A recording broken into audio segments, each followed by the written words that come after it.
Now you're looking good. All right, welcome back to Black Magic TV. And today we got a young cat with us, tattoo artist, barista, wild man, just an all-around gnarly rock and roll dude, Mr. Josh Swiastyn. Thanks for coming over, Josh. Absolutely, man. Thanks for having me, Tyler. Oh, absolutely. It's good to be here. You need a little lube on the. I gotta put a little lube on the chair. I think You might, dude. We're getting a little wild. She's getting wore out already. Squeaker. I actually been thinking about like switching this all up and like I don't know. It's like what do you do instead? Like a couch. But if you do a couch, then it's Yeah. like gets a little weird, and then it's like okay. But then if I buy chairs, I feel like if I get other chairs now, they have to be matching. You know what I mean? Yeah, dude. But then it's like, well, how do I find chairs that like? Because I made this chair basically to be like this. So it's like, okay, so I can't find another one of these. You just get some bean bags. Dude, beanbags might be the clutch move. Some of those You like just switch it out every time. remember those like those gaming chairs that they made for kids where it's like on Oh, the yeah, floor like man. little rocker. Oh, you're just but it had perched. speakers in the back of it. Just have it set up to a soundboard so I could just blast your ear. Whoa. with- I wasn't random that rich growing up. I was not exposed to anything like that. Bro, I never had it. I just saw it at Walmart. I saw the commercials Oh, that's for them. tight. You know. Yeah. dude. Also, we're drinking Liquid Death. These aren't beers. No, sir.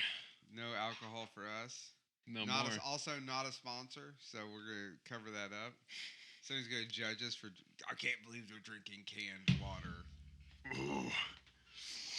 I'd rather drink this than plastic bottles of water. I think. Oh yeah, dude. Well, Josh is. Josh, are you native KC? I was born in Shawnee Mission Medical Center. Out in Okay. Overland Park. Nice. Yeah. Yeah. I was born What year? in Overland Park in 1998. 98. Mhm. Holy fuck, dude! I didn't realize I was that much older than you. Yeah, you got me. How old are you, Tyler? I was born in 83. Word. So I'm Yeah. like 15 years older than you. Yeah. Dude, I was committing crimes when you were born. That makes sense. I was born right at the street, dude, at 13th and Word. Central. Yeah. You've been here your Bethany whole Medical life. Center. Well, when I was born, my parents lived in the Edwardsville Trailer Park, which is Mhm. part of Wyandotte County. So Wyandotte County's 3 areas. It's Mhm. KCK, which is gigantic. Turner, 4 areas. Turner's basically part of KCK. It's not like Bonner and Edwardsville are the other 2 like quote unquote towns that are separate. Everyone else was already unified, so now they have like a complete unified government over the county. Hmm. But when I was born, they lived in Edwardsville in Trailer Park, and then my grandparents kind of like were like grifters. They like kind of traveled around just doing their thing, you know what I mean? Mhm. And they helped my parents out, and like it allowed my parents to get this house that they still have. They still live in the same home. So How they've far lived from there here? for almost 40 years, because I'll be 40 in a couple Whoa. weeks. So they've lived there almost 40 years. How But far it's- from here is it? It's right where, you know where the NASCAR track is? Yeah, yeah. It's right there, like Okay. right off like Riverview. I guess I should probably not say the cross sections of my parents' home address. I'm trying to go over there, dude. Yeah, that's trying why to I'm go there. asking you. But it man. has an RC car track, Checker Flag Raceway. It's That's at the sick. house there. But yeah, they still live there. So I grew up there, but essentially, entire adult life spent in KCK for the most part. Word. But it was like a weird place because they're so close to the interstate right there that you were like 10 minutes from everywhere. So, Yeah. like, yeah. coming down here to the city was like a thing for us. Yeah, word. But it was like I wouldn't even venture into downtown. Like I didn't realize, like, not till later. Like we would, yeah. as far as I'd go, would be like the El Torion. Yeah. And we would go there like all the time. Yeah. But we know how to get to the El Torion. This is like pre cell phones with Yeah. GPS and shit. Like I was gonna it's ask. Yeah. How is? Nokias. Like we had to print out directions off MapQuest, and that was like really Yeah. doing it. Sometimes you just had to ask somebody. Dang. But like I knew how to get there and back home, and that was it. And there'd be times Mhm. I'd get lost. I'd have to call somebody on the phone and be like, where do I go? I have Word. no idea. Yeah. I had zero sense of direction when I was a teenager. How was downtown back then versus now? It was sketchier. That's what I'm But told. I feel like some of that might be because I was a kid. But also, like, even this part of town was sketchier. Like, this, like, Strawberry Hill, 10, 15 years ago, you had to have a gun to walk down the street in some of those streets. Now it's like, I can't afford the rent there. You know what I mean? Yeah, that's insane. Like, that place is crazy. Like, there were never, like, a guy tried to open a coffee shop years ago, John Freeman, and it failed. Um, Not because of anything he did, just because the neighborhood, he was just way ahead of his time. Yeah. Like, for the neighborhood, you know what I mean? And now there's like 4 coffee shops in downtown KCK. Yeah. There's coffee shops popping up everywhere. Yeah. Left and right. But yeah, it's getting oversaturated. But also, like, all the people bitch that live on the hill about, like, you're surrounded by bars. Mm-hmm. Then they're bitching because it's like somebody's shooting guns, somebody's stealing cars, somebody's doing this. And then I moved over, like, what am I, like, I'm in the 1200 block, and that's I'm 6 blocks away. Yeah. And it's like a totally different world. Like, your kid can walk down the street, you can walk your dog, and nobody's going to hassle you, you know what I mean? And yeah, straight up. More affordable. It's just a nicer area. But it's been hard for me sometimes because I kind of thrive in I excel in a shit environment. Like, I hear you. And I don't know if it's like because I'm so comfortable with it and like this weirds me out, you know what I mean? Yeah. Or if it's like just because it like pushes me to like do better. You're content with it. Yeah, I can handle it. Like but after I got custody of my kid, I couldn't keep living. I was living down the road, and it was like there were shit bums everywhere. There was like you want to provide a better drug dealers and homeless, and which most of the homeless people I'm cool with, but there's some of them that are just out of control. Yeah, man. They were like squatting in houses and burning them down, and it's like, fuck, man. Like, man, I found a dead body like right across. I stumbled over a dead body one day in a field. Man. Yeah. Like there's like an empty lot, not a field, but there's an empty lot across the street from my old place, and I'm just walking over there one day, and I'm like, is that a bum asleep or is that a totally? And then I found out that after I didn't call nobody. I thought it was somebody just asleep. Like I literally tripped over the body. Mm-hmm. And then that night I got home from work and I had gone to work and was like, I'm pretty sure I saw a dead body today. I told everybody at the coffee shop, I'm pretty sure I saw a dead body. And they were like, you're crazy. Like, and I came home, there was like 50 cops, had it all blocked off. And I had to walk up there and be like, hey, I just looked at the guys like, so you found a dead body up there, huh? And he's like, wait, how do you know that? I was like, oh, I saw it this morning. I fell over it. I didn't know they were dead. I thought it was just a junkie sleeping off their hide. They're like, oh shit, we got to talk to you. I was like, that's why I came over here, because I didn't need any of these people being like the weird guy that lives right there with the van. We saw him across the street. Oh dear. Yeah, man. So you grew up. Did you grow up in Shawnee Mission then? No, I grew up in Overland Park. Okay. Yeah. Like deep in Overland. Overland Park's weird because it like it's huge. They make like a weird shape, right? Yeah, it's like, huge. Even parts of like where I work off Merriam Drive, parts of that, like when you drive down Merriam Drive, you go from KCK to Overland Park to Mission to Merriam. Yeah. And it's like, how can I? It's like, because you think Overland Park's like south, so how is it like on this part of this road? It's like a weird thing. Yeah, it's out there, but there's like really wealthy parts of Overland Park, and there's lesser wealthy. All of Johnson County is pretty nice. Yeah, honestly. But where I grew up in like the South District, so like I would have gone to Shawnee Mission South, which is closer to like. Before I think they like separate Blue Valley District from like the Shawnee Mission District. Right. So I'm in like the Shawnee Mission District. So you were like way south. You were almost to like what would back then would have been the rural part of Overland Park. Not quite. I guess not quite. I mean, growing up, you go all the way to like 135th Street. There's still farmland. Right. It's all like really rich. Yeah. Development now. So when you were born. Yeah. There was nothing out there. No. Because we used to go out there to street race. If you went past 135th, there was not. We used to go to 151st Street, and we had a road out there we'd race on. And now there's like, it's like there's stuff everywhere. Mansions out there. Yeah, it just never stops. Yeah, it doesn't. That's been the craziest thing is to watch the metro go from like, okay, like it was here now, and then it was Yes. here. Now it's here. No, it's Like here. it won't be long. Where there'll be like shit all the way to Lawrence. You Oh, know what I mean? absolutely. Like Yeah. the drive to Lawrence used to feel so long, Yeah. and And now now there's it's so like much crap down the highway that there's it's like nothing. exits and Yeah, man. it doesn't feel that long. So Yeah. did you? So you went to? Did you go to high school? You went to high school, Mm-hmm. like in I went school. Prairie Village. I went to Kansas City Christian High School. Okay. It's a small private high school.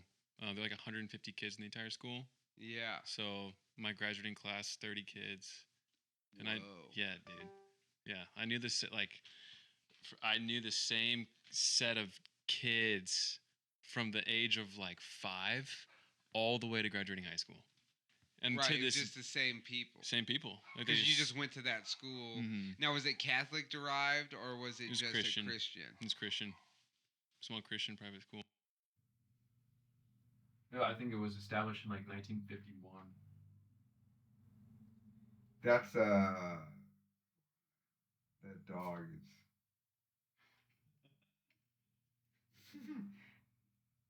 The dog is really gonna go crazy. Here we go.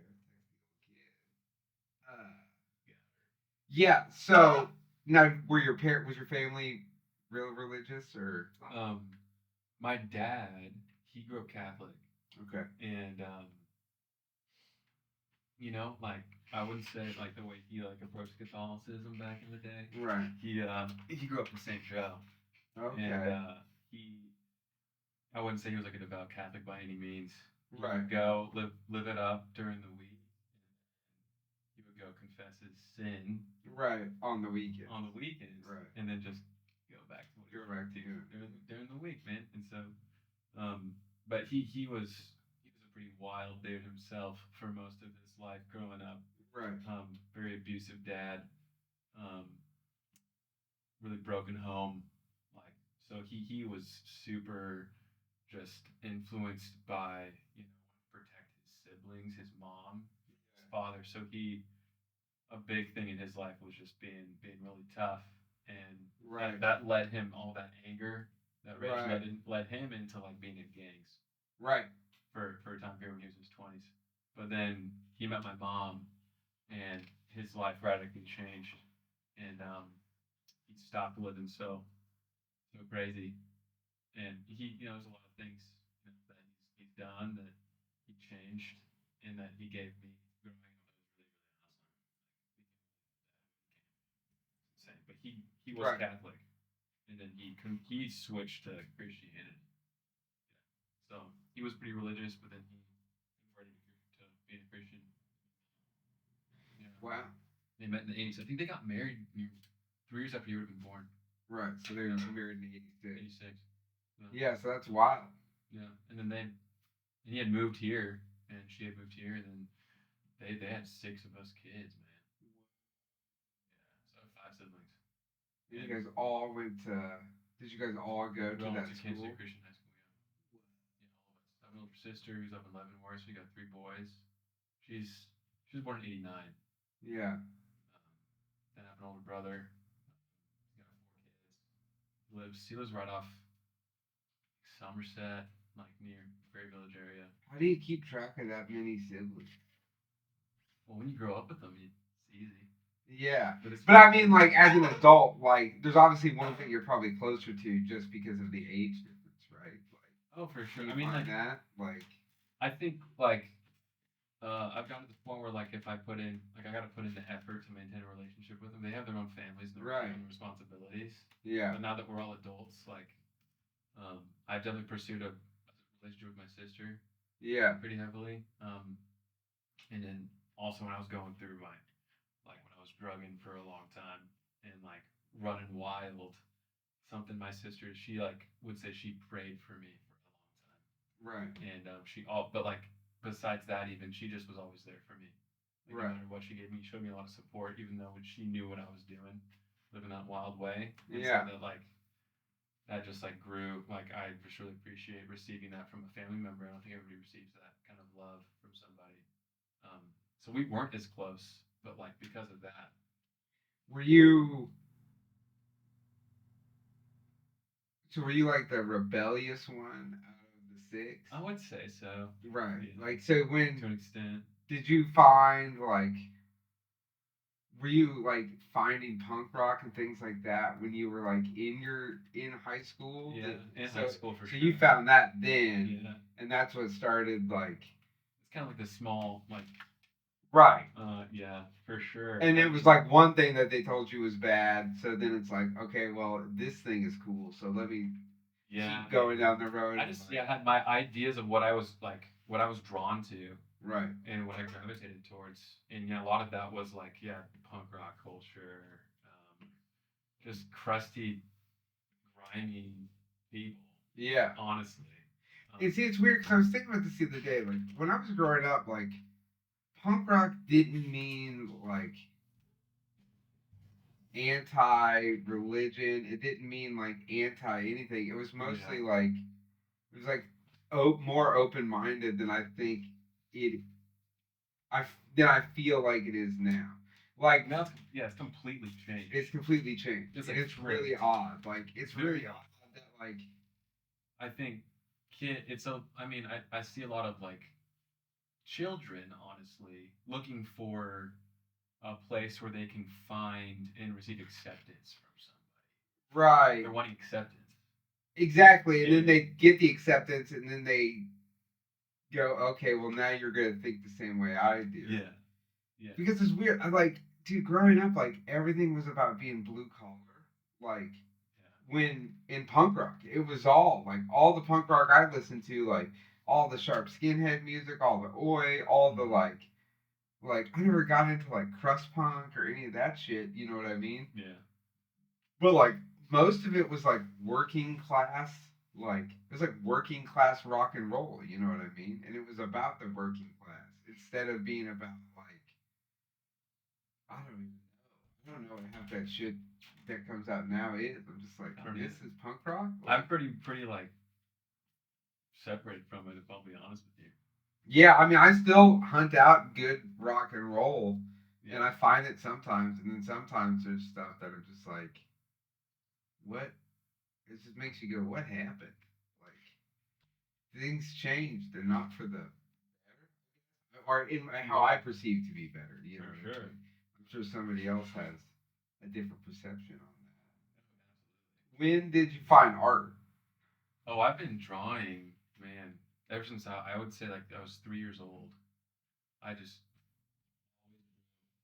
never stopped. Picked up a pencil, and from a young age, I remember people telling me I had a gift Right. and telling me I was talented. And, you know, that could have been like maybe I wasn't, I'm not sure, but I just kept going. I just received encouragement from people. Right. Remember then, like, you know, my parents, they wanted to continue like helping me grow that skill. And so, like, I would remember them sending like an art teacher to my house one time. I was really young, and he would just have me draw objects. And I was like maybe like 5 or 6.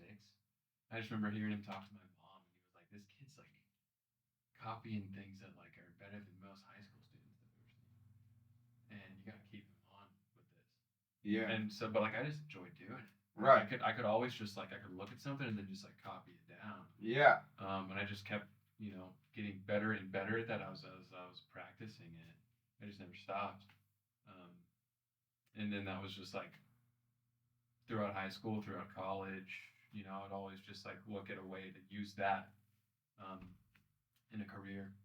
Yeah. And, like I had my art teacher, the same woman my entire life at that school. So from like she saw my progression from like kindergarten all the way to like graduating, and she was like huge encouragement. She'd always be like, "Josh, dude, you got to use this." In a way, I wonder if that was like if that's like a better environment for like you could send your kid to like a magnet school or like Sumner Academy where it's like more derivative of like the arts or science. But I wonder if it like doing that from like a young age and staying with like the same mentor is a better it's path. extremely helpful. You know what I mean? Yeah, the intentionality behind it, and like it's like I don't know. I think most of life I've realized it's like relational, and the relationships that I have with a lot of different individuals, and like that relationship just provided a lot of growth for me. was like, yeah, incredibly thankful. Yeah, not everybody, like, there could be so many people that are so talented, they're just like, but it just gets thrown away because like people around them aren't like coming around them to help like push Right. and encourage their growth and help them go. So like I received that. I also my dad was an incredible artist himself. He could like freehand blueprints of buildings. And so he actually like got working for like Gulf Oil, like straight out of high school, got a job like designing for them. Oh, sick. Insane. But he just like he didn't really want to sit down in an office all day. Being like 17, 18 years old, he's like, I want to go have fun. So he just like he's like, never mind. Yeah. What did your dad end up doing for a living? He was a car salesman. Yeah. Oh, wow. He sold. He was in dealership car sales his entire life, until he was working for GM General Motors, like, and he was selling fleet. He was really good, incredible. Yeah. Salesman. Yeah, incredible. Yeah. So, I mean, it provided for like 6 kids, dude.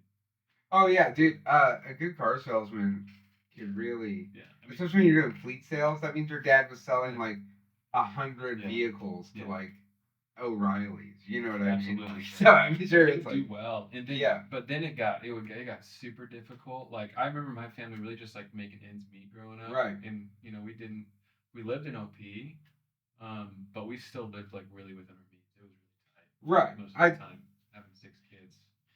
My mom had to go back to work at some point. She was a nurse, because GM they changed giving him commission, and then 2008 hits, and he gets fired from his job, and so he had picked up a part-time job at Lowe's, and so he just stayed working at Lowe's until he had a major stroke in 2018.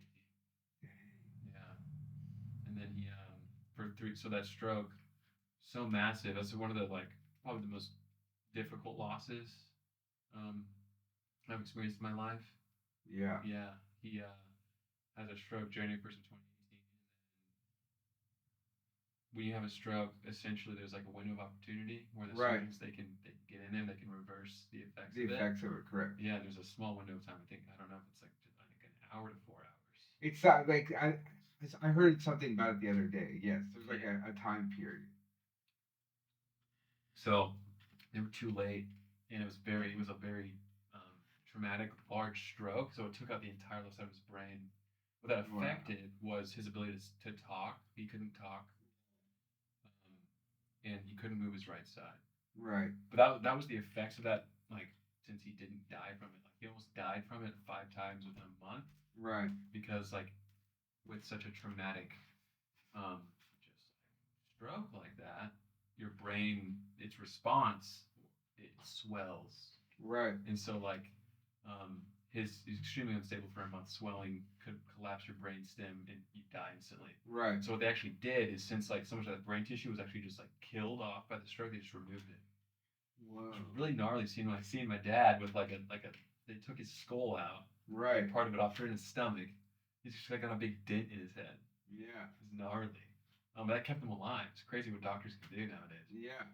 So, but man, he lived for another 3 years and he passed away.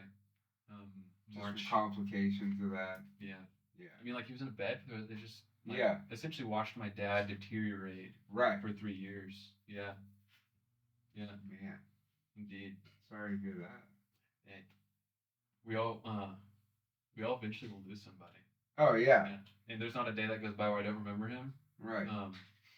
Honor just like where I don't mourn him and grieve him. I loved my dad. He was a really good father. Yeah. Yeah, and I miss him every day. That yeah. Yeah, and the older you get, like most people don't obviously lose their father at I think I was 25. I was 19 when he had the stroke, and then I would have been 22. Right. Yeah. So most people don't lose their dad then, right? Like that's around the age where like when I was 18, I had a friend die in like a crazy accident.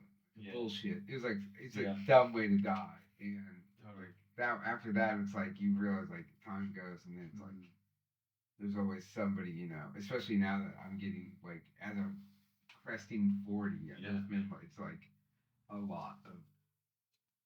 I have friends that I worry about because of their drug and alcohol abuse and how long they're my age and how long they've abused that I like sometimes I'm very concerned because Absolutely. I stopped drinking, Yeah. I stopped drugging, Yeah. and then I had a heart attack 7 years after that. Man. So like now that's been like a weird thing for me. When was the heart attack? 2 years ago 2 years ago. in like May, last May, so it'll be like 2.5 years. But yeah, it's been a weird thing.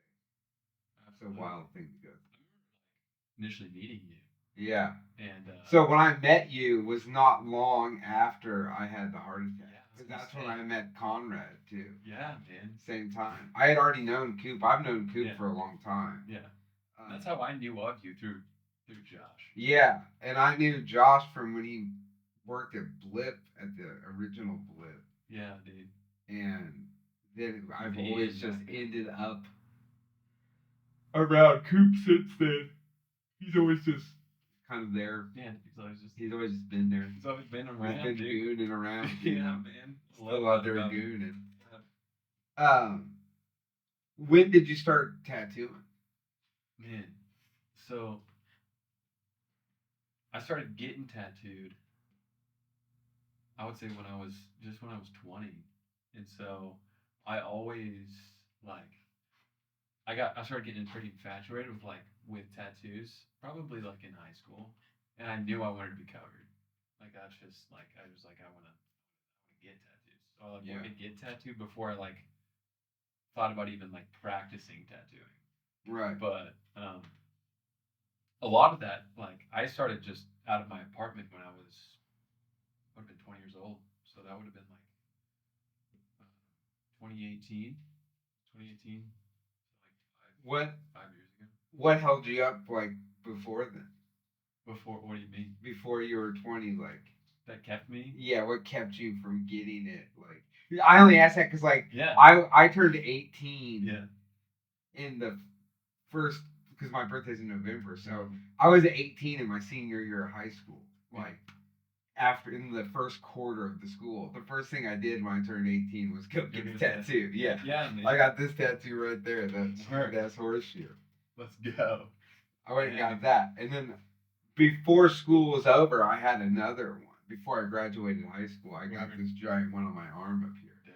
But like I remember showing up at school, me and one other cat, Rodney Schweitzer, and Rodney had a tattoo too, and we both got it like the same time. And he had some like it was like a horse with like a Ford, like it was like some automotive thing. You know what I mean? He's a car dude. He owns a mechanic shop now. Oh, Rodney rules. He's always been cool. We were like that was like in our like in high school like it's the same thing. You have your 30 people, but they're just the 30 people that you can tolerate and that are like probably into the same things as you. Yeah. So like being into punk rock, like there wasn't a lot of those people in my high school, not at all. Oh, there was zero in my high school. Right. Yeah, and then being into like nerd shit, so there was a few. There was like I kicked it with the dorks hard, dude, because we like played Magic the Gathering and shit back in the day. And, like we did a lot of things that the cool kids thought weren't cool. We just didn't like. That wasn't our whole identity, But like we were playing Magic the Gathering, like. But it was the car stuff. Like the one thing that incorporated all of us was like cars. So there'd be that was rednecks and older kids and younger people, and it didn't matter if you were into Chevys or Fords or Hondas. It was just like, we're the gearheads. Yeah, and like all these different worlds together. Dude. Right. That's a fun bunch right there. Yeah, it was cool because we would all hang out and like you get older and everybody sort of divides apart and you start street racing and doing other things and then you meet other people. That you didn't grow up with, you know what I mean? And then I sort of kind of, I still got my couple tight homies from that time, and then the rest of the people I'm tight with are most of my people are car people, dude. Really, that's car people, motorcycle, automotive, however you want to put it, gearheads. Like that's my core group of people I'm around, or that. Like now I have a lot of other friends too, but if my best friend is like 55 years old. One to jump at. So that's it. Like I have this weird thing with like becoming friends with you. Yeah. And like Conrad and like Josh even like it's a weird thing for me because so we have like the same age gap that I have with my buddy Eric and it's like a weird thing. You and I do. Yeah. And it's like a weird thing or close to it, you know what I mean? Almost. Yeah. And it's just been weird for me to like be in this like shift to where they're getting older. Mm-hmm. So like the people that used to be like my go-to, like, yo, let's go out, let's have some fun. They're not always like they're not always those guys now. And so like a lot of times it's like but I'm like real because of the shit I went through, like with like crime and like getting in trouble, like I'm jacked up, dude. And, like it's hard for me to trust anyone. Like because that's like always been the biggest thing to me is like loyalty. If you're riding with me, you're riding with me. Yeah. Like, right or wrong, thick and thin. That's what it should be. Right. And then if I also like if somebody's my homie, then they're the homie. We don't have to talk every day. Like dude. Yeah. I'm not out here. I'm not. You know what I mean? I'm not bad mouthing you behind your back. Yeah, no. Not at all. Like but it's just been a weird thing. It's like, and I've talked to Eric about that. Where it's like, was it weird for you? He's like, I don't know. I guess I just didn't really think about it because we were just partying all the time. I'm like, yeah, but like now I don't party, so that's what makes it weird. Like, dude, getting invited on these shows I've been invited on, like, it's just been like a weird thing for me because I'm like, you guys know I'm just like a junkie criminal, right? Like I just stopped. Yeah, I'm not active in that, but like when you ask me like, oh, what do you do? Make YouTube videos now, I guess. I don't know. You know what I mean? It's like it's just an odd thing for me because I guess it's because I'm myself and I'm just being me. So I don't know. I guess that's just it. But like I don't understand the appeal of most people. It's like okay, like I get that I'm a little charismatic, you know what I mean? But also I will say some ridiculous things that are probably gonna upset like a lot of people. Like there's probably plenty of times I've left your work where everyone else besides you that works there is like, oh my god. Like when you walk out of man, he just said that? Yeah. Yeah. Like the other day when I told homegirl, like, you can't say this. I just did it. Like I literally just said it. You know? It's true. It is true. Depends. There's a time and a place for everything. Yeah. Also, dude, I've had people spread heinous rumors about me in the last couple of years. Yeah. And it got to a point where I'm like, oh, they don't matter. Also, I'm not gonna have anybody dictate the words I say out of my mouth, and I don't feel like I can feel however I want about anything. I live off this philosophy of like, well, what is right? You know what I mean? Like, and I pose that as a question to anyone that wants to get into any sort of debate about how they have the moral high ground or whatever. Explain to me, like, no one can do it. What is right? What is it? And then where's morality derived from? Right. Who's on the right side? Because I don't think Joseph Stalin thought he was wrong. I'm pretty sure Adolf Hitler didn't think he was wrong. And I'm not saying those people are right, but what I'm saying is like no one thinks they're wrong. So how can you not be right? You know what I mean? Like it's funny you bring that up too, because like I hold to this worldview of that like I'm okay with being wrong. Yeah. It's the same idea. That's what I've realized. Yeah. Like I realize that like I'm wrong most of the time. But I have to find what is right. But I don't know what is right. Right. I mean, no one does. From, like, there's truth to be found. Right. Outside of myself. Yeah. Because, like, my best decision-making skills got me all the way to a rehab facility. Yeah. That's where I got myself. Yeah. And I thought I was on, like, an upward trajectory. Oh, I mean, dude, I told someone this last night. My AA sponsor told me, hey, dude, the first thing that comes out of your mouth is usually the last thing you should be saying. Absolutely. So, like, maybe go to number 3 that pops in, and then that will be, you know. That should be. That should be the thing. And I think, I mean, dude, when you've been a drug addict, right? Like you, everything is out the window. I will say anything. I will do anything. That I will hurt you in any way I can to get what I want. Mm-hmm. You know what I mean? Nothing's physical, mental, like. Yeah. I'll do whatever I need to do. Dude, I'm fucked, dude. Like to this day, currently, I'm fucked. Like, and I know it. I'm fucked up. Like, I will. I call myself a suburban terrorist, dude. Like, if someone you really want to know what I am, I will. Yeah. I will terrorize you in ways. They're like, well, I'll never physically do anything to you, but like, for sure. Dude, I used to have this thing where like, if somebody was like, I didn't like somebody, and they were like running their mouth, whatever. Yeah. My favorite thing to do is I'd go up to them if we were in the same place and just look at them and go, hey, have a nice ride home. And I just walk off, and that's it. And then that person leaves there going, what does that mean? Yeah, like, what are we doing? Yeah. What are you talking about? You just instilled some fear into them. Just an insane amount of fear, dude. Yeah. Like, I could do that. Here, maybe this will work better. Find out. That's a good number. My $5 microphone stands or not. Dude, the highest quality. I have a whole stack of these because I've just been buying them for $5 so they break. I mean, come on, man. They get all rickety and start falling apart. I'm balling on a budget over here. Dude, when did you first get exposed to substances? To substances? Just any, whether like the idea of substances or like doing them. Well, very early on, my sister was highly engaged in like drugs and alcohol from like an early, like pre me being in high school, like are you your older middle sister? School. Yeah, she's like a year and a half older than me. Okay. So I had seen some crazy things, and then once she was like full blown, like the things she would do, like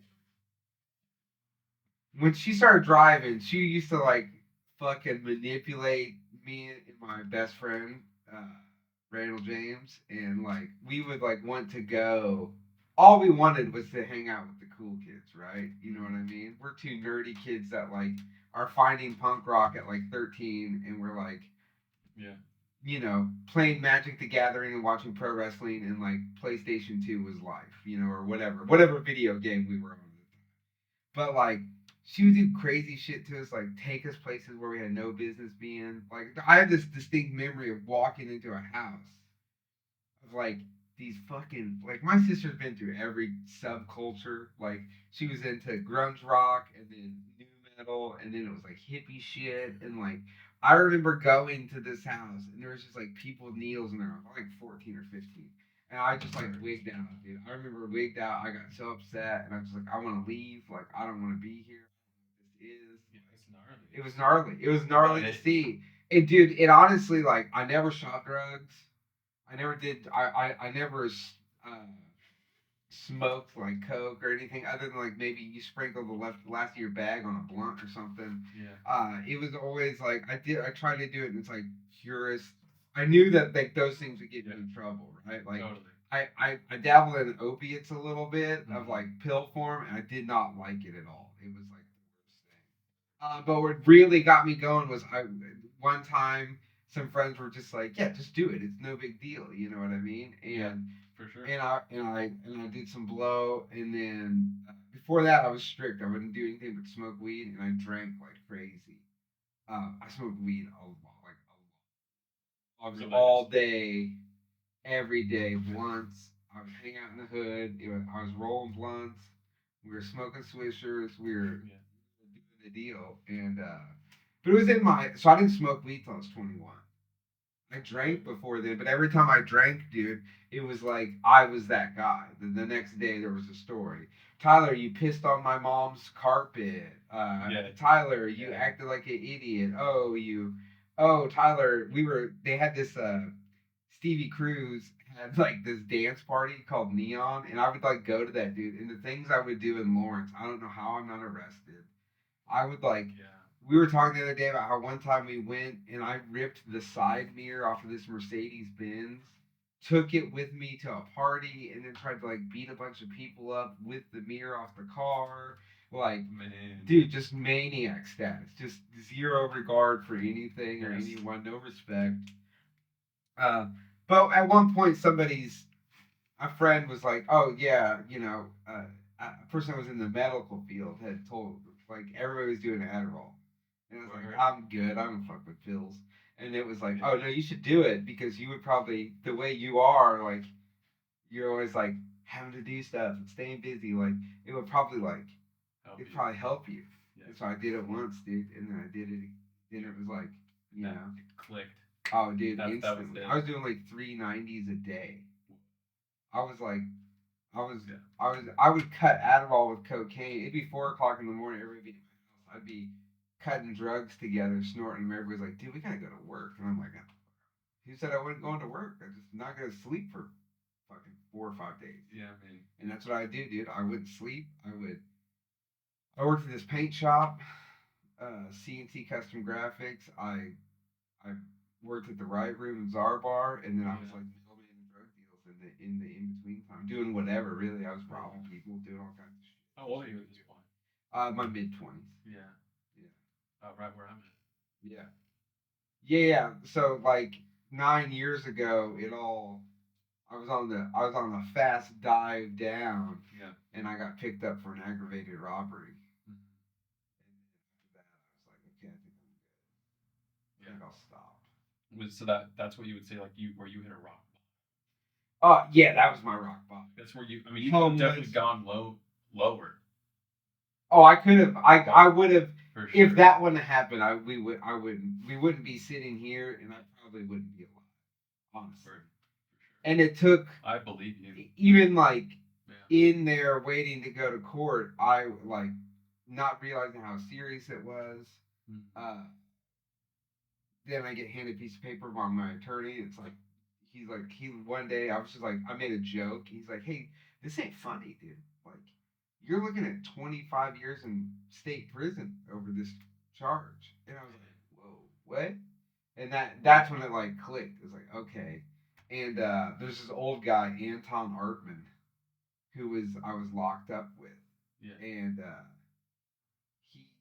he was an old body guy, and I was like celled up in this 10-man cell in a CCA prison, which is like a private prison in Leavenworth, waiting trial, and they tried to put me in with these gang members. They thought I was gang affiliated when I first went in there, and I was like, "Nah, I'm not about that shit. Like, put me with them old guys, because I'm gonna fight those dudes." I already knew what was gonna happen if they put me in with the gang.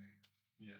And they put me in with all the old guys, and dude, by the grace of God, one of the guys I was locked up with, I knew him. He was my sister's friend's husband, and we had met. He had been in and out of prison his whole life, and we had just had a chance meeting like 8 months prior at my sister's house. So he's like, "Yo, you're Amanda's brother," and I'm like, "Whoa," and I'm like. So that guy looked out for me, and then these old guys would talk to me. And that old man, Anton, he just looked at me and said, "Hey, do you think you got a drug problem, bro?" And I was like, "Man, I don't know. Nobody had ever asked me before. They had just told me I was fucked up." And so then he was very smart, but he had succumbed to like a crystal meth addiction for 20 years or something. Wow. That was my drug. Right. Yeah. And he 20 years now. Right. Like these guys, all these dudes Man. were all in there, like every one of them except for Big Reese, like the rest of them were like they were all addicts. Like that was the one thing I noticed being in there. Everyone was 90% of them are addicts who have done something out of desperation. Absolutely. And he's like, "Dude, all of us are super smart, otherwise we wouldn't be." He's like, "Dude, you don't see like simple-minded people don't do drugs." And I was like, "Whoa!" And like he like opened my eyes to like a lot of different ideas. But he straight up told me he's like, "Don't you see how these like everybody's too worried about stabbing each other over fucking honey buns and ramen noodles that if they would stop doing that and like use their brains that they have, that we could take this prison over. He's like, "Do you want to get out of here?" I was like, "Yeah." And he's like, "I'll tell you how to do it." And so he basically told me, he's like, "Scamming or not," he's like, I hope you don't pull a scam. I hope you like take it serious and do all these things and really do it. But this is how you get out of here. He laid it out to me. This is how you get out of here. And I was like, okay. He's like, they're going to offer you a bond. Figure out how to pay the bond. When you're out on bond, go to a drug rehab. And fake the funk or not, they'll give you a chance. And I was like, okay. And so I did that. And they had just changed the law in Kansas. And by chance, by dumb luck, dude, I got this like straight to parole program because I went to a drug rehab. I had 30 days from the day I took a plea deal. My co-defendant took a plea deal, and then he told me, he's like, just take the plea, dude. You're fine. Like, you're not. I took a plea deal. You can take the plea deal. You're not ratting. You're not a snitch. And then as we're sitting there going to take the plea deal, he goes, "Yeah, I'm not doing it." And I thought, well, fuck, no, I'm screwed because they're not gonna get. But they honored mine still. Um, and then from that, I got bond that day. I sold my chopper. Um, my parents had sold it for me when I was locked up, and I had $1,000 to my name. And like that's all I had left. My van had gotten stolen or impound something. My van was gone. All my shit was gone. My chopper was at a friend's, and they sold it. My parents sold it to get me money, and I used all the money to pay the bond, and then I went to a drug rehab right over in KCK. And every day I walked to the Legends from my parents' house to hit the bus stop, rode the bus all the way down to 18th and State Avenue to Mears, was there for 4 hours in this intensive outpatient deal, left there, rode the bus all the way back. Sometimes I kept cop a ride, or so I'd have to walk 4 miles back. Did that every day, and then after the third, then I started going to AA, and like nobody there really took me serious. And then it was like the day before my sentencing, they're like, the dude who's like still I consider him my sponsor. He's just a good friend now.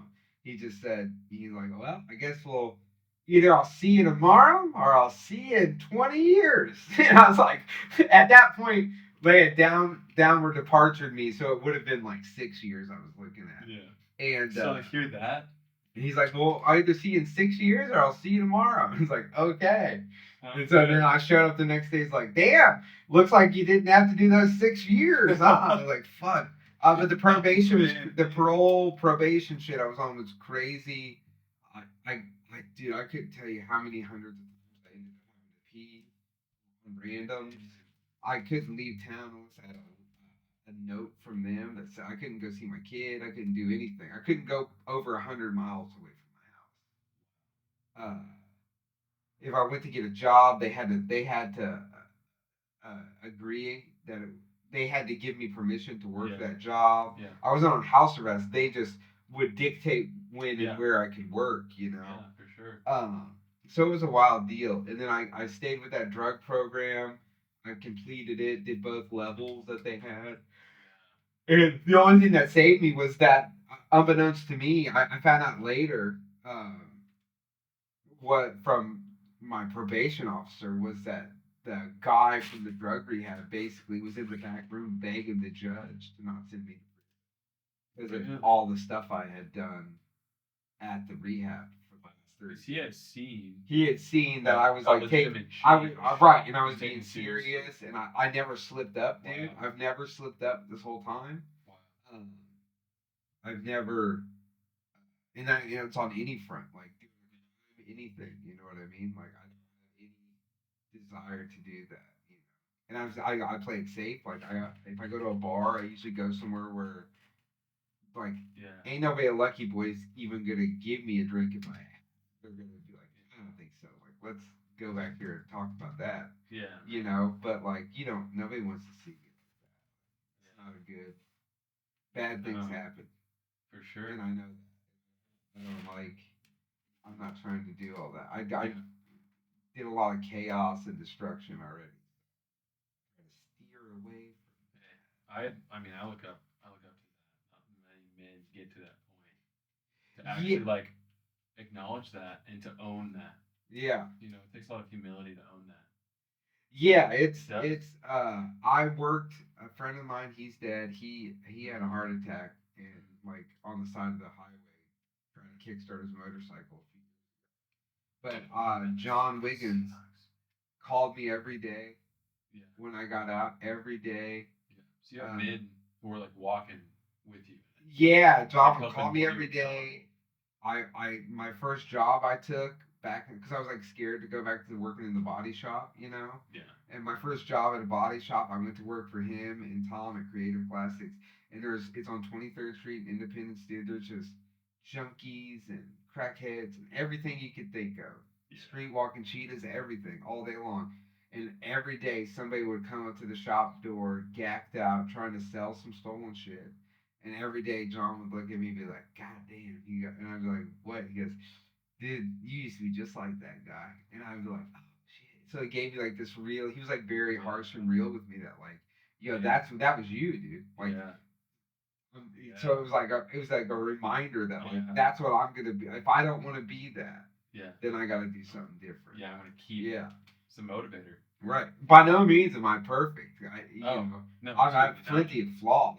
Anybody with perfect My time. mind is totally warped from all of it. You know, I just had, you know, I've had a different life experience than I would say most people have, just in a lot of ways. Absolutely. From like the From what places I've I've looked- gone and the people I was around, from like learning how to hustle and like I just surrounded myself with like no matter what, I was always surrounding myself with like people to learn from. You know, like always like not like if not to say it was like positive or not positive, but Yeah. I was around people who were like, yo, how you know, you guys sell drugs for a living. Break it down to like, show me the game. Yeah, show me. And they did. You know what Yeah. I mean? And we're still homies.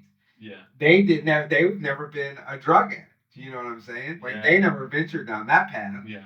They saw me do it. They're like, oh Jesus, dude, Like, what are you doing? Learn from what you, yeah. Right.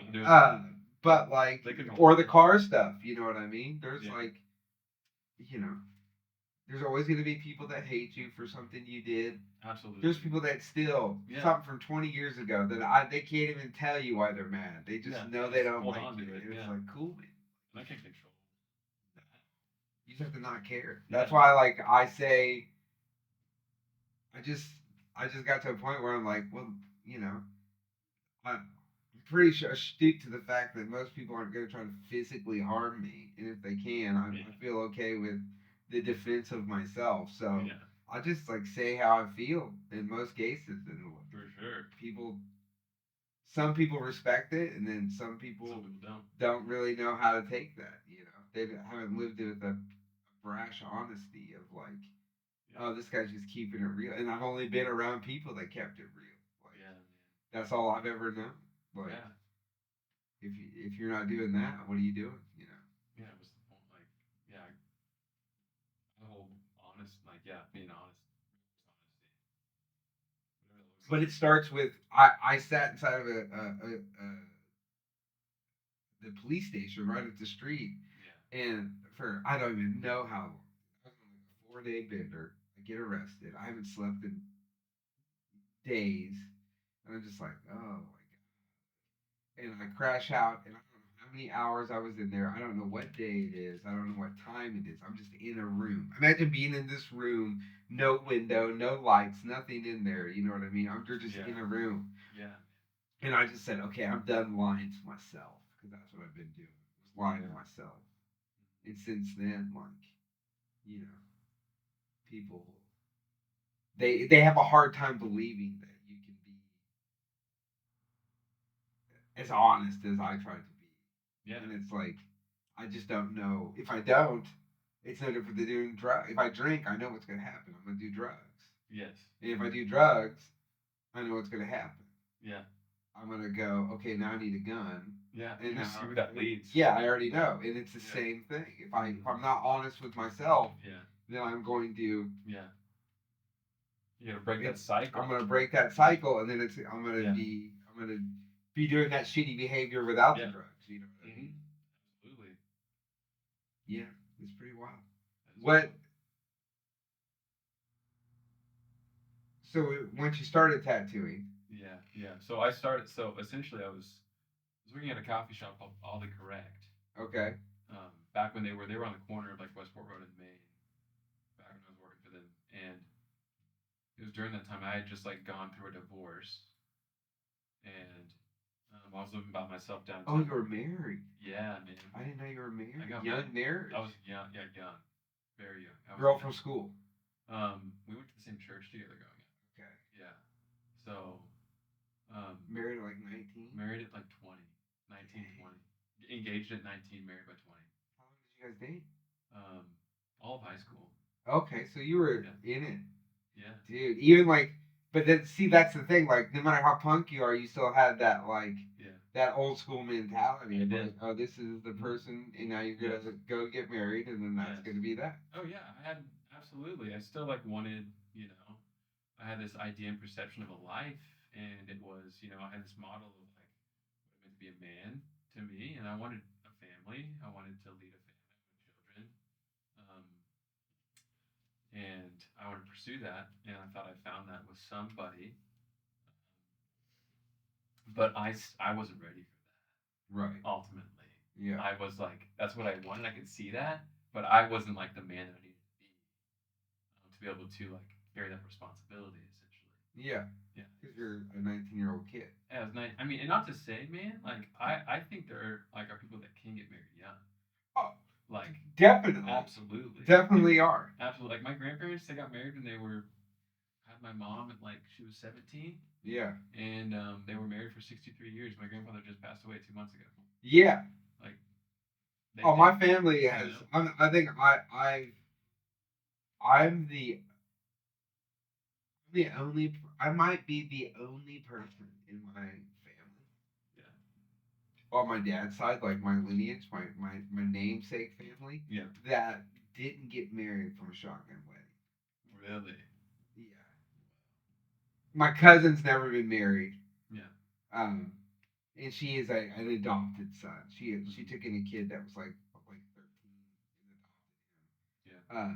But other than her and I have a daughter, but I didn't run out and get married to her mom just because she was pregnant. You know what I mean? Yeah. But like everyone else, most of the people in my family, shotgun wedding. Wow. And they're all like my parents are still together. My aunt and uncle are still together. Yeah. All of my grandparents stayed together. Like I have one grandfather and one grandmother, both on my dad's mom and my mom's dad are still alive. Word. My mom's mom just passed like a couple. Yeah. But fuck, they're all pushing 90, dude. My grandpa just hit 90. Wow. My grandma is about to be 90. She's like forever having existential crisis. Word, man. It's old. Yeah, that's a long life. That's a long. They won. My dad's dad, he checked out.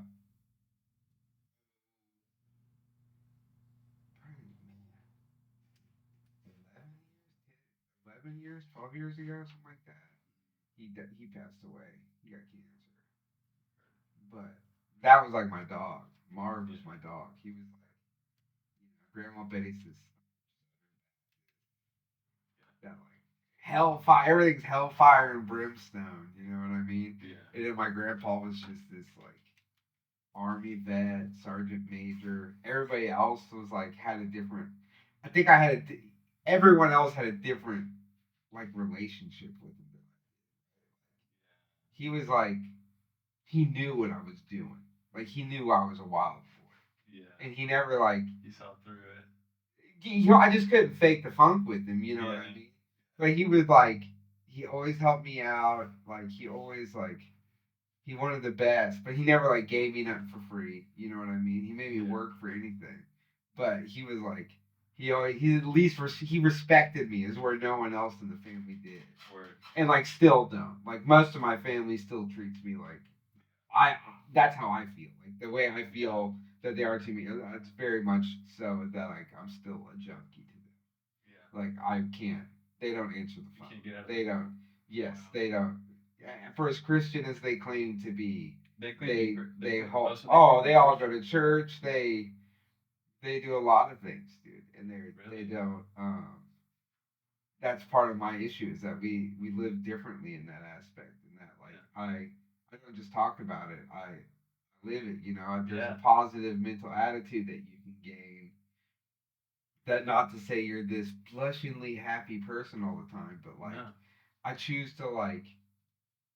A lot of people look for like the bad in something, and I tend to look for like, oh, what's cool about it? Yeah. Like, what's good about this movie? It's like, Yeah. it sucks. So like, well, what? And just write it off. There's nothing that you like about it. You can't find anything. So, yeah.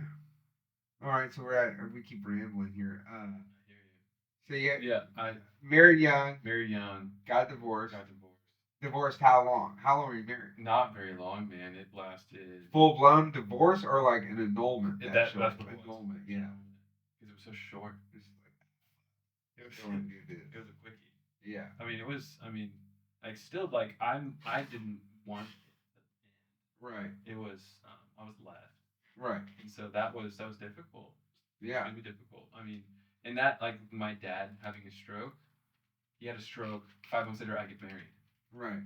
And then she leaves me. Right. 6 months later. Right. And then divorced a year after I got married. Right. And so like some very intense things, and that's what sets a lot of intense moments at 21. at 20. 20, yeah. Yeah. Then I'm 21, and I'm like, whoa. So then do you feel like that's what set you down like Absolutely. a path of destruction? Absolutely. Right. Yeah. Yeah. It's just like it sucked. It was very painful, and so I had a lot of like awesome people in my life, but I just couldn't like really communicate and resonate with like, man, how I felt with anybody. Couldn't like relate with anybody at that young of an age, like losing a dad and then like being divorced. I was like, nobody I know is divorced by the time they're 20. Yeah, you're right. How do I? Yeah, man. And so, but I was like, so what I had found back then as like something to pursue, direction, purpose, was tattooing. Right. And I had a bunch of friends that were like, we were all tattooing each other, just like sticking pokes, and like people had their Yeah, really shitty crappy, punk rock tattoos. yeah, crap. Yeah. People, don't know how to tattoo, and they're like, "Gosh, why don't you do this? You're really good at drawing." I was like, "Sure, I'll try it." Yeah. And then a homie of mine, Patrick, back in the day, he'd gotten tattooed by a really solid tattooer, Ryan Cooper Thompson, who used to like come and do guest spots here at Fountain City a lot back in the day, with Eric. Yeah. Eric? Yep, I know Eric. Yeah, dude. I just saw Eric at Micro Center. No. You run into weird people at Micro Center. That's gnarly. Dude, Yeah. Little Eric, dude. Old Eric. Yeah, Eric, he tattooed most of my left arm. Okay. Yeah, he's like who I first went to get tattooed. Yeah. I wanted traditional work, and Fountain City was the place to go. Right. In my mind. But yeah, I was getting tattooed, and then I started when I was I'd gotten divorced, then I was like living on my own down off like 10th and Main, and I just started tattooing out of my place. And I just like kitchen wizard stuff, dude. Yeah. Scratching. And I just started posting stuff, and then like people just kept coming. I just kept doing it and that lasted from like January. Yeah, it was like that January. It was like 2019. Yeah, January. And then, or was it 2018? I don't even remember. It was within that time. But I just kept doing it for like 6 months. Just kept going. And apparently I figured something out. I was just teaching myself. Right. I had a guy, his name is Zachary Montoya. He owns a shop in Kona, in Hawaii. And I actually took a guest spot, visited him, and tattooed with him last January. But we were homies, and we had actually like gone to church together for a little bit. And he was like guiding me like teaching, like just telling me stuff, asking questions on the phone. He was also just like a really good friend, um, and he helped give me some direction. And then some guy, like a regular of mine, he wanted me to tattoo him, and he got like I drew like a little skull on his arm, and then he went and got tattooed by this man named Julio, and he saw what I did, and that's how I got my apprenticeship. Word. He Yeah. just saw the tattoo I gave me. He's like, "Hey, yo, who did that?" He's like, "Oh, Yeah. a friend of mine." He's like, "Well, where does he work?" He's like, "Oh, he doesn't work anymore. He's a barista." And Yeah. So he's like, what? he's like, "Word. Well, I want to meet this guy." Yeah. Because it looks pretty good for him not like having much training for him just like figuring it out on his own. Right. And so I met him and he gave me an apprenticeship like a week later. And I just got into tattooing. And then that's when I got exposed to drugs, like doing hard drugs. Yeah, we've talked about that. Like sometimes you end up around the wrong shop. Oh Yeah. It was the thing is the shop I was in was awesome. Right. It was like really high quality shop. Just a Just couple. one bad apple. One bad apple. Yeah. Bit it. Oh yeah. Yeah. And then I know you haven't been using now, right? No. No, I've been clean off of crystal meth for 19 months. Sick. Yeah, man. Yeah, it's a rough one. It's very rough. Because I know. Yeah. Doing it. And I went like Yeah. and all my buddies, man. Like I wasn't like I wasn't a drinker. I didn't drink. I just smoked cigarettes a ton. I like to smoke cigs. That was my thing. I mean, like smoke weed every now and then, but I didn't really care to smoke weed. Dude, I never smoked cigs until I started like geeking hard. And then like I would be at the back door on like the patio at the riot room, like working. Yeah, And I was like, I need something to do to like make it so nobody thinks I'm smoking, or nobody thinks I'm tweaking. Yeah. I would smoke like an ounce of weed a day, dude, to like cover up the fact that I was so railed out on speaking. And I mean, some people knew and some people had. Yeah, totally. Same with me, man. Yeah, like some people like you knew when they knew, they wouldn't say anything. But Right. most people they just don't know. Yeah, they don't realize. They don't realize it. Yeah. Yeah, like oh, he's just like super charismatic. What got you? What made you stop? Man, I hit like the first time honestly was it was honestly God. Like I had like a very eye-opening like just like conviction. I believe that came from God. Yeah. And it was through like a really simple scenario of just like watching how a human being could treat another human being, and I realized the type of people I decided to spend my time with, and I was given like an upbringing that was, it was within like Christianity and like the foundation of it being like the Word of God, but I was just like taught how to like, and I saw what this drug and what I was doing, the path it was leading me down, and it just like I still never wanted to like treat people this way that like I saw this man treat another human being. Right. Which was like completely just like disregard them and like not care about them. Right. And not help them when they needed help. Right. It's just like a woman needed help like with her car jumping her car. And I just witnessed this dude just basically like she asked him for help and he was like, no, I can't. Like looking at her like, I'm so sorry, I can't help you. And then him looking at me like, yo, dude, check it. And he's like, I got the jumper cables right here. But just like screw her, I'm going home. And I was like, man, I just like, that sucks. Yeah. Just help her.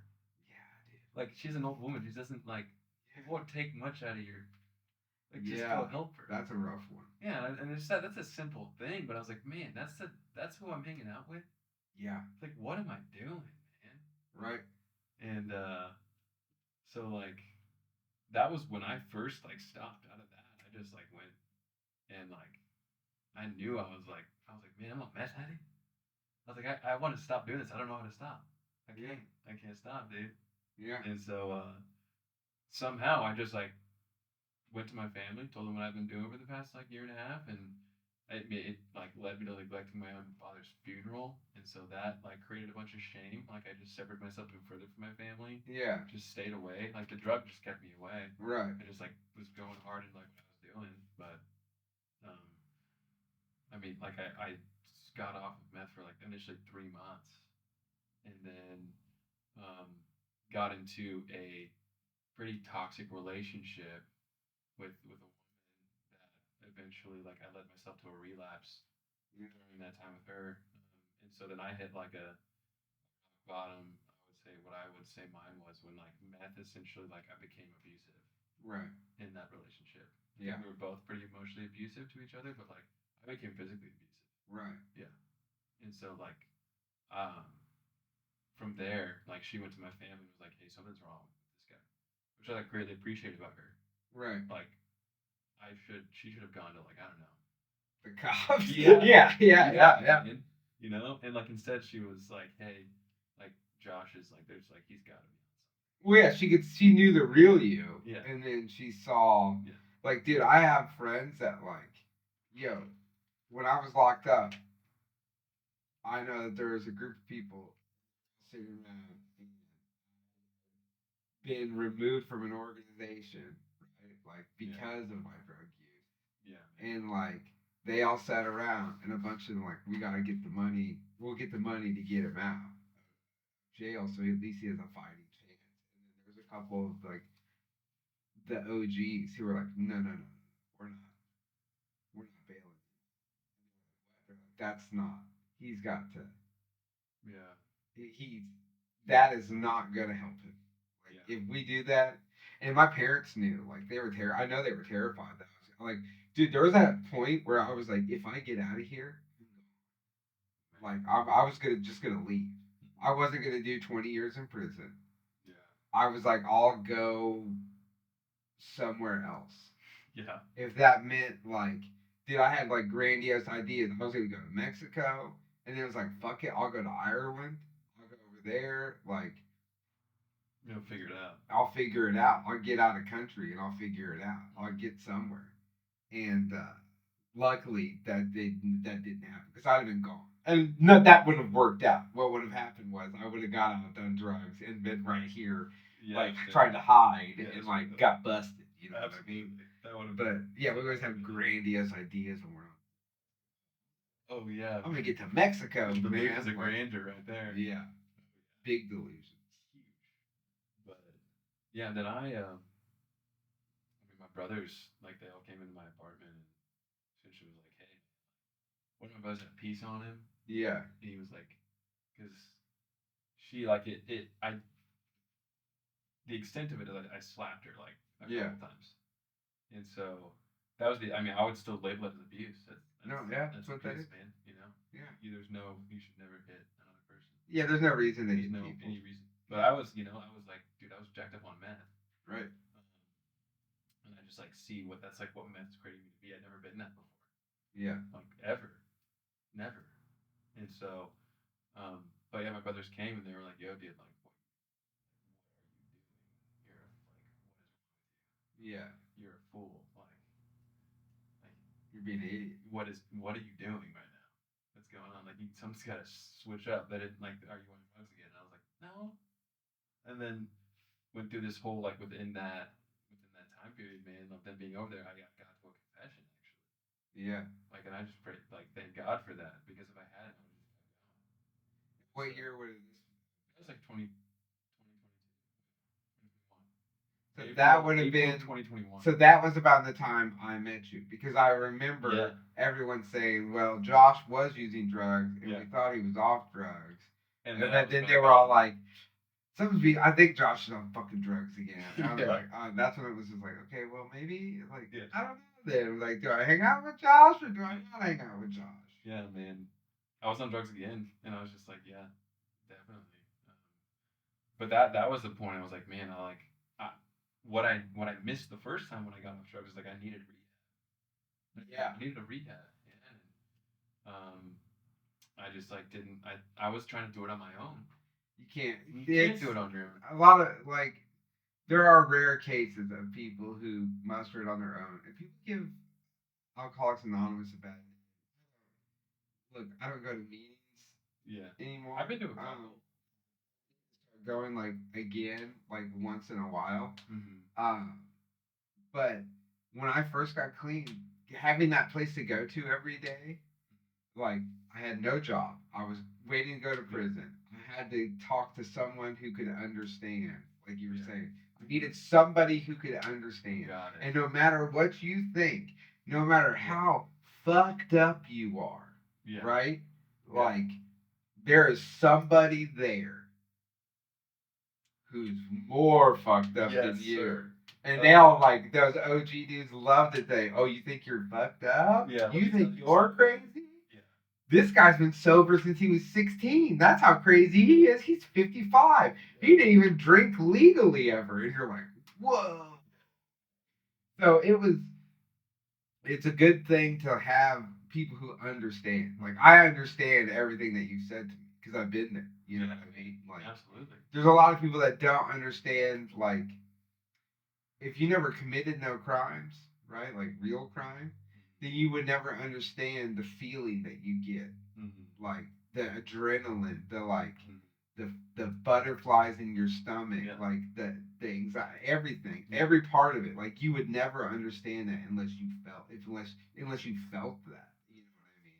Yeah. And absolutely. so the same thing, like luckily, like dude, my AA sponsor used to knock off pharmacies, and this fucker was so crazy. He would go knock off the same. He would knock a pharmacy off, rob it like armed robbery, and then come back and knock it off again, dude. Same pharmacy, bro. He was to rob, and then this.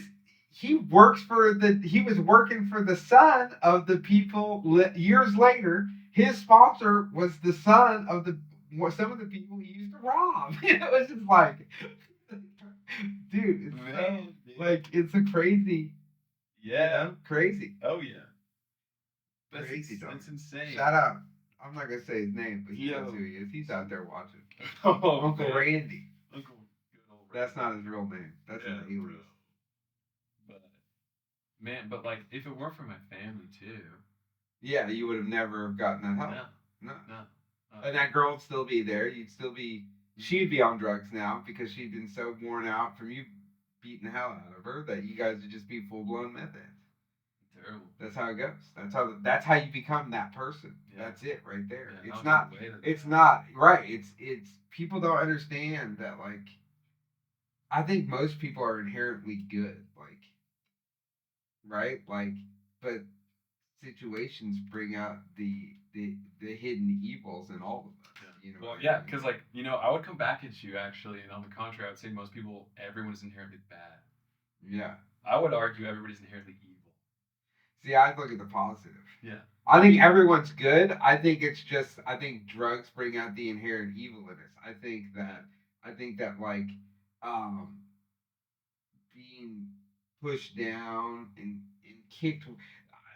A lot of people love to kick people when they're down. Sure. And they do that because that's the only way these aren't even drug addicts I'm speaking. These are people who just like, that's the only way that they can feel good about themselves.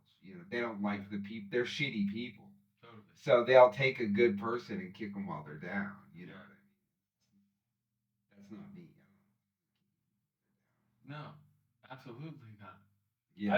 I believe that it wasn't like I already had something innately wrong within me that I was carrying around that eventually led me to becoming a drug addict. I think it's something like we all come into this world with. It's a type of brokenness. Yeah. That we're all carrying around. For me, it was like a lot of hurt and a lot of pain. Right, for sure. But also, I could see that I don't know, I needed something, and I was looking for it in all of these things. Right. Yeah, but I just I believe you talk about morality. I just think that we all make mistakes and we all mess up. We all do things that are wrong, essentially. Yeah. And those things they just exposed to me showed me how like messed up I am. It showed me that I'm capable of lying. Showed like how what I'll lie to get, you know. Oh, we But- are all capable. Yeah, and I've like done the those worst things. Yeah, But and I've done them. but here's the thing: would you have, if not for the drugs? I think I would have. I have and would have for something else. Word. Yeah, absolutely. Yeah, For what like whatever I want. Yeah. yeah, I think it's just like derived from like how selfish I am, yeah, essentially. yeah. And I think that like I found those. Oh yeah, you fit right in at the AA hall, dude. Selfish, self-centered. Yeah. That's exactly how we describe ourselves. Absolutely, that's what Yeah. I know it. But like, I had to look outside of myself, and there was no way I could fix myself. No.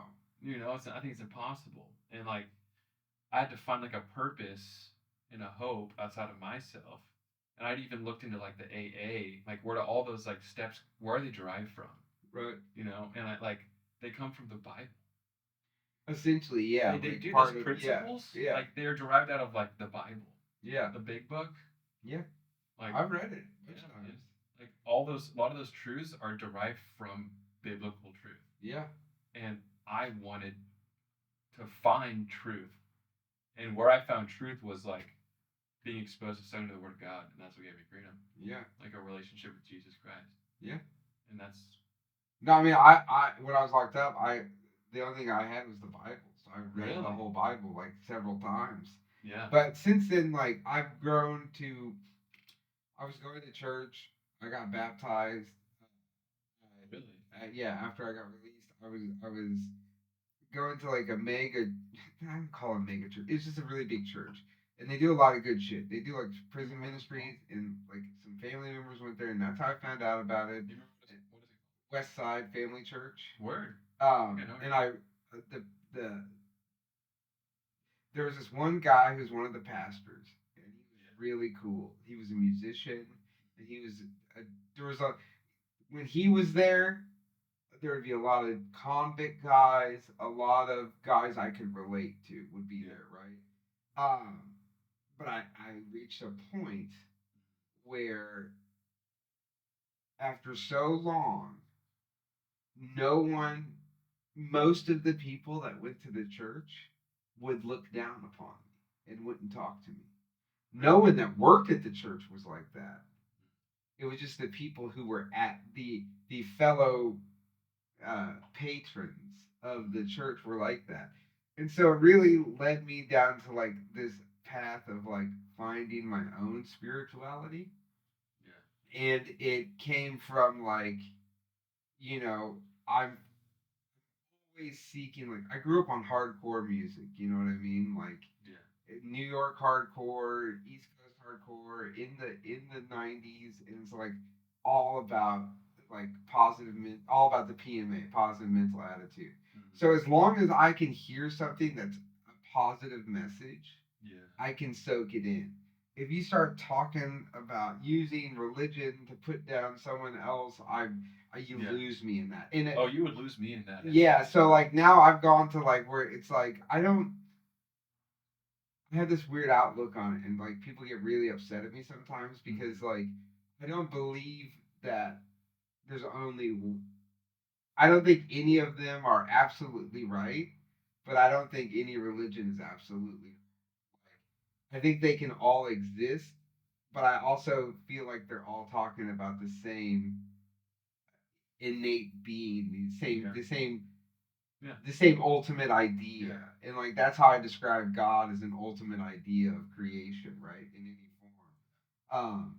But I think that there's good things to take from any of it, dude. There's good things from like the spirituality of Native Americans, the spirituality of Buddhism, of Islam, of the Old Testament, the New Testament. There's just like there's always something like there. I mean, there's certain exclusions to that rule for me. Like the Mormons, I have a hard time with them. I have a hard time with like obviously Scientologists. I think that's just a cult. Yeah. but anything like it's hard to think that like people say Jesus wasn't real, but like he's in a lot of he's recognized by a lot of different religions. You know what I mean? The entire Right. everywhere. In You see even the symbol of the cross right. it's like explain that. Right. Explain It's why hard to it's so think that talked about. this guy didn't exist as a Mhm. human being. Even And the I words- also think yeah. it's also hard sometimes because I'm listening to some guy's interpretation of it. Absolutely. You know what I Yeah. mean? And I think that I think he was probably just a free thinking dude who didn't judge anyone for who they are or what they are in a time where that's all that people did, right? Like, we were talking about a time in history where, like, you and I would meet and it would be like, well, it was good to see you. And then we would leave each other not knowing, oh, I have to travel. I may see you again one day. I might not. You know what I mean? Like they come from a time of that, and like I don't think we can understand that. You know what I mean? Not like, completely. when people look back at history or whatever, like you can't understand. Like we'll never understand that because it's never gonna. Hopefully, knock on wood, it's never like that for us. But like we live in like a lot of people say it, but this is like probably the best it's been for the human race in history, right? And it continues to get better. But Like as I far think as, like, I think if people would focus more on the positive aspects of that stuff instead of you know, there's something about Israel, bro. What is it? there is. Because for since the beginning Since the of beginning. written time, Yeah. They have been and we're oppressed. watching it happen right now. Like They've people been can tell oppressed. me whatever they want, but They're like, oppressed.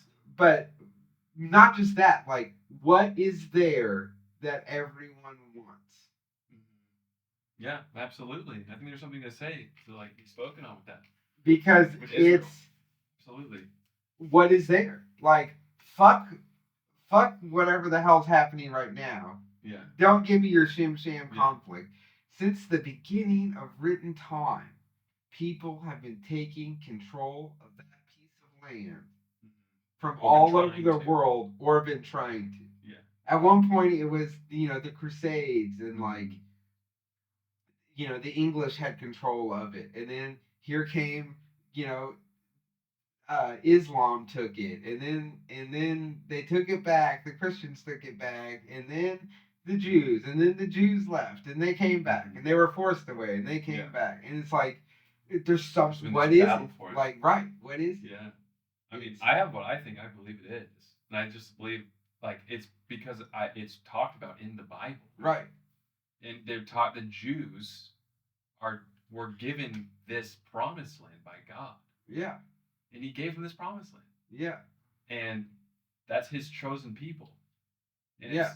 and He has had a plan. I would say throughout history, to like He has a promise with His chosen people, and like I believe there's a real enemy.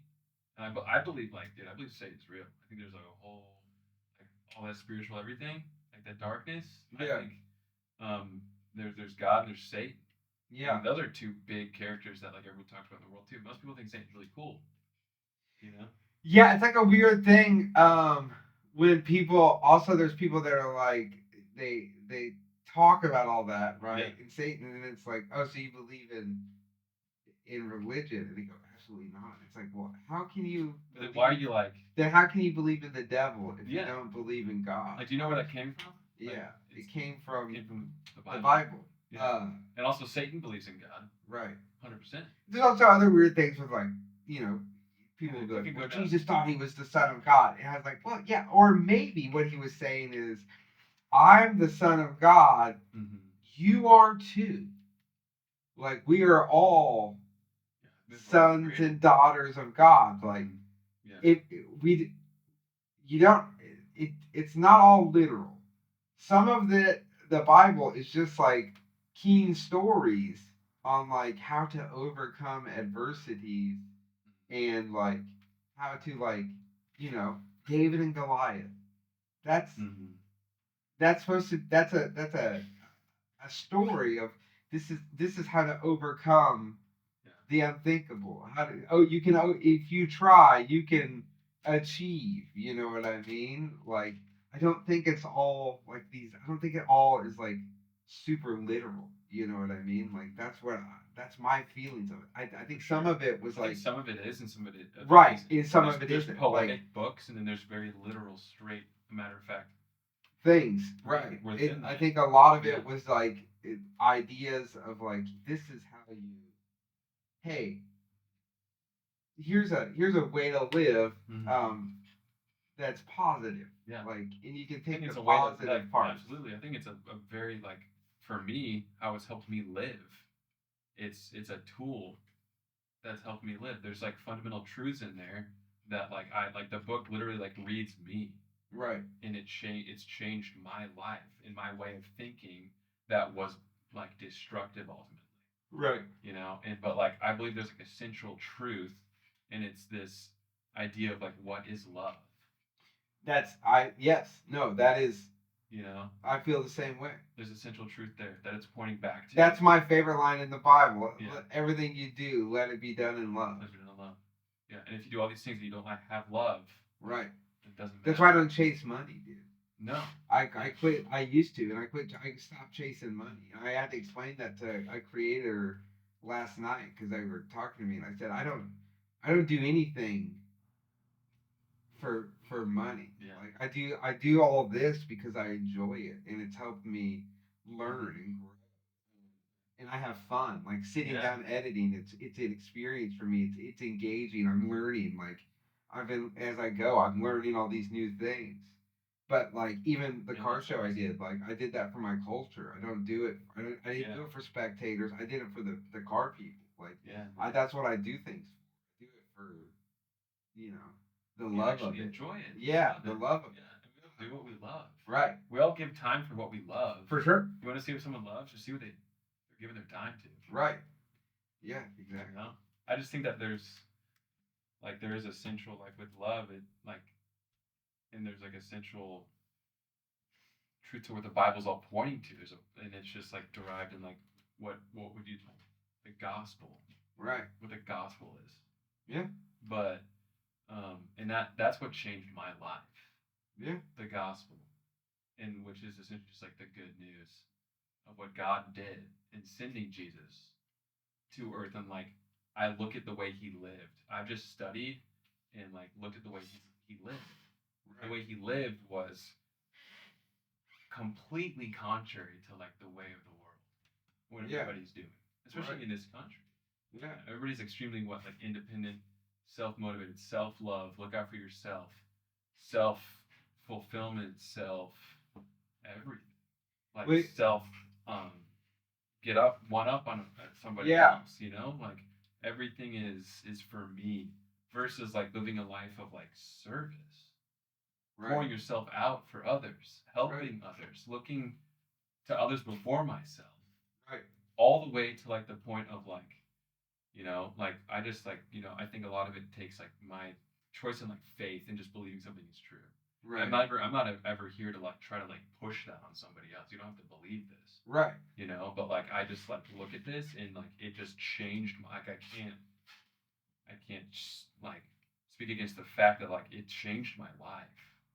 Like this truth of like when I looked at like reading about what Jesus did and like the way he lived his life, all the way to dying on a cross to reconcile a relationship for people and to have with God to find salvation.